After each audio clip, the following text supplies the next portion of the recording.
How to add highlights on Instagram without adding to Instagram story. Now let's get started. First of all, launch the Instagram application in your mobile device.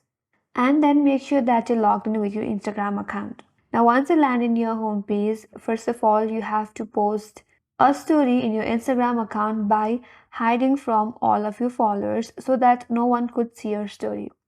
For that, tap on your profile icon from the bottom right corner, and from your profile page navigate to top right corner, then tap on three lines. From here scroll down a bit and then there you will find an option add stories. So under who can see your content there is an option as hide story in live.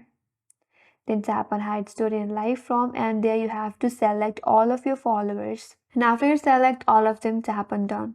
Once it's done, now go back. Now simply tap on your story and then select a picture that you would like to add to your highlight.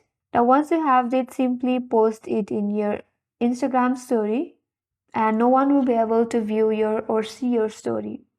So after 24 hours of posting it on Instagram story, this will go to your archive. Now once you upload it, here at the bottom in that menu bar you will have an option as highlight.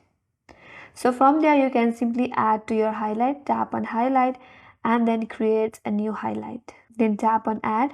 Now go back and open up your profile page by tapping on the profile icon. There you get your highlights. But you have to make sure that you keep this history for 24 hours of posting it. If you remove it without waiting for 24 hours, it will no longer remain in your highlight nor in your archive. So make sure that, and that's how you can add highlights on Instagram story. And that's it for today's video. Hope this video was helpful, and if you're new to our channel, make sure to subscribe, like, comment and hit that notification bell icon. Thanks for watching and I will see you on next video.